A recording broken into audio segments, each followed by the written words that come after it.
섭자의 공포 라디오가 시작됩니다.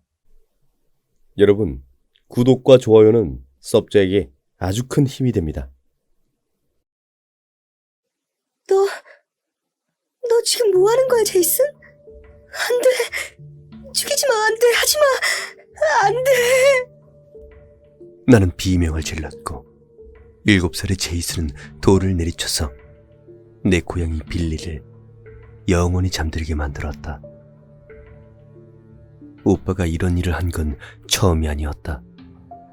아버지가 나에게 새로운 애완동물을 사줄 때마다 제이슨은 며칠 안에 죽여버리곤 했다. 제이슨이 내 강아지 머피와 새 폴리를 죽여버린 이후론 아버진 나에게 새 애완동물을 사주지 않게 되었다. 오빠는 내가 애완동물과 놀고 있는 걸 발견하면 그 자리에서 죽여버렸다. 아버지는 당연하지만 이런 일이 일어나는 걸 좋아하지 않았다. 아버진 1970년대 이래로 어린 시절의 동물학대가 성장 후의 비행, 폭력, 범죄, 그 행동에 대한 조기 경보라는 연구 결과가 지속적으로 보고되고 있음을 알고 있었다. 그래서 제이슨은 상담사에게 여러 번 보내줬었다. 아버지에게는 지켜야 할 평판이 있었고 폴리가 죽은 이후론 어떤 애완동물도 사주지 않았다. 어째서인지 그렇게 하자 문제가 해결된 것처럼 보였다. 그로부터 몇 년인가의 시간이 흘렀고 어린 시절의 이야기는 기억 속에 묻혀갔다.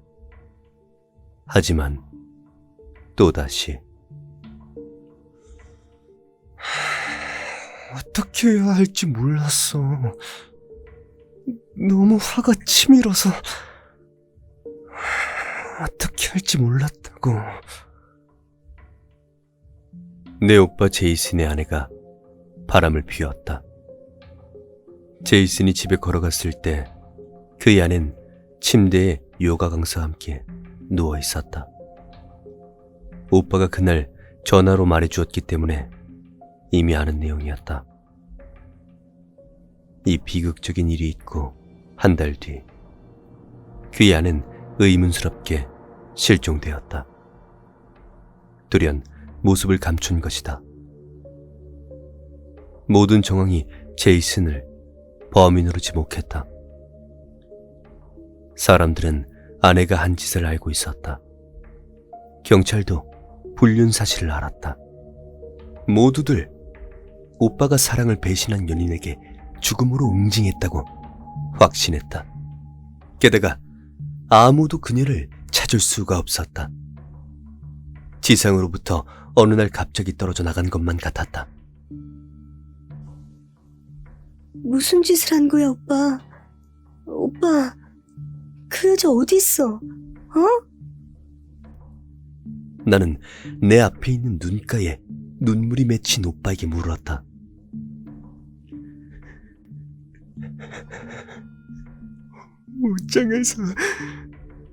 옷장에서 총을 꺼냈어. 그년놈들한테 조준했어.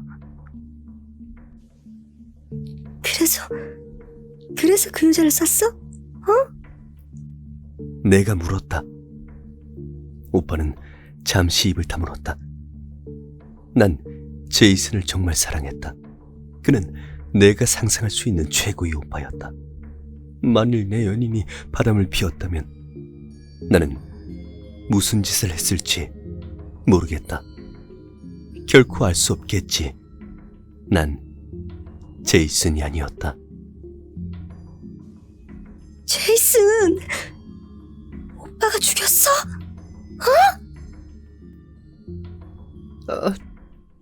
당연히 아니지. 하지만 죽이고 싶었어. 어떻게 하면 나한테 그럴 수 있지? 내가 얼마나 사랑했는데. 진정해. 이거 마셔. 난 제이슨에게 스카치 한 잔을 따라 주었다. 그는 단숨에 들이키고 나를 슬프고 텅 빈 눈으로 바라보았다.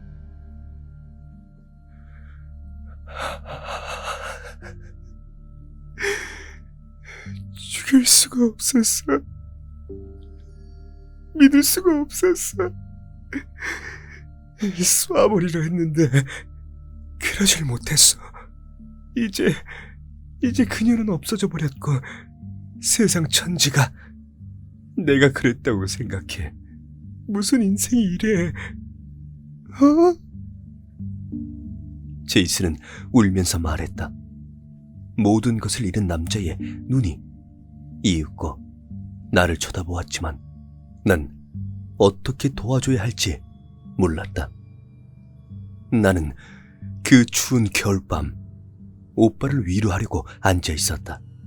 그날 밤 제이슨은 나에게 여자의 실종과 관련해서 아무 짓도 하지 않았느냐고 물었다.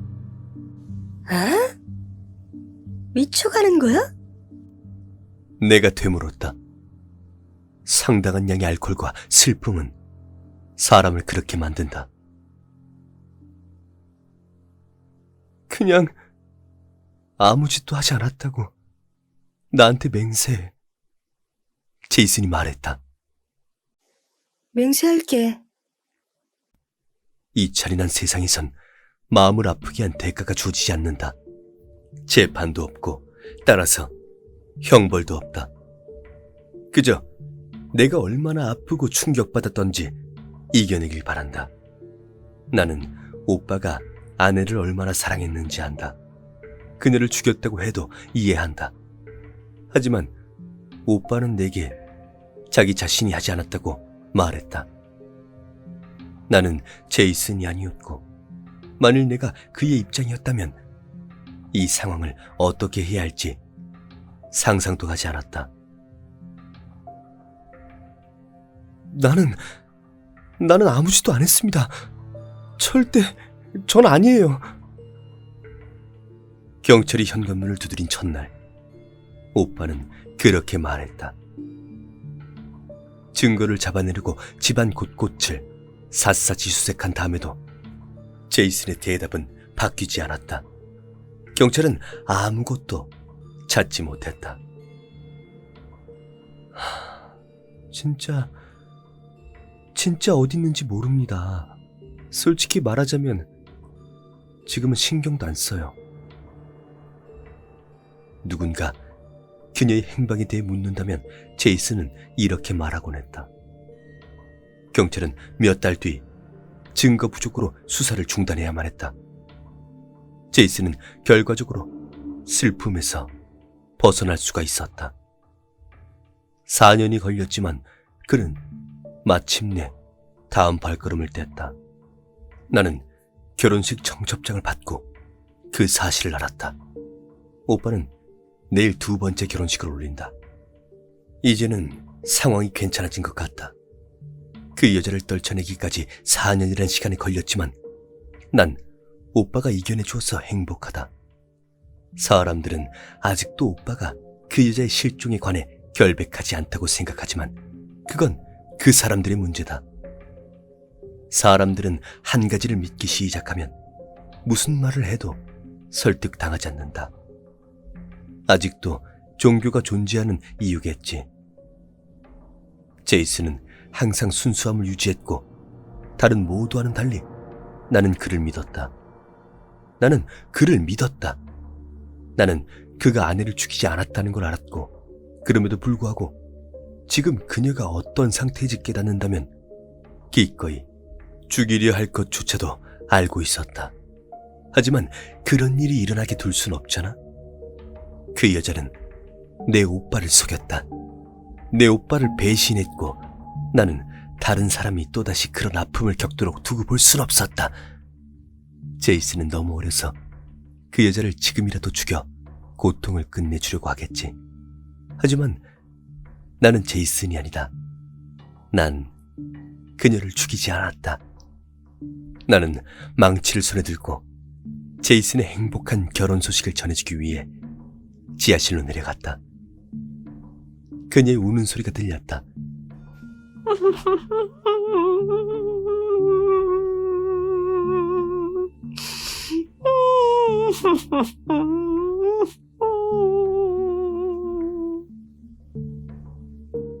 요즘 들어서는 우는 소리를 내는 것밖에 하지 않는다.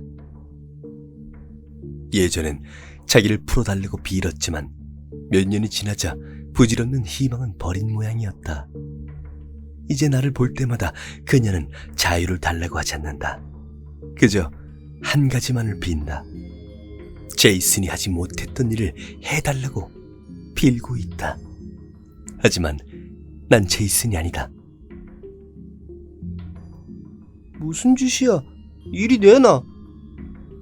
9살의 제이슨이 폴리, 내 애완동물 새를 뺏어가며 말했다. 폴리는 날개가 찢기고 부리가 깨져서 피를 흘리고 있었지만 어떻게든 숨이 붙어 있었다. 고통을 끝내줘야겠다. 왜 자꾸 이런 짓을 하는 거야? 제이슨이 물었다. 아빠한테 말할 거야? 아니, 대신 다신 이러지 않겠다고 약속해. 대체 왜 불쌍한 동물들을 이렇게 고문하는 거야? 어? 나는 그 질문에 대한 답을 알지 못했다. 진짜 마지막으로 내가 한 짓이라고 할 거야. 다시는 이러지 않겠다고 맹세해. 맹세할게. 오빠,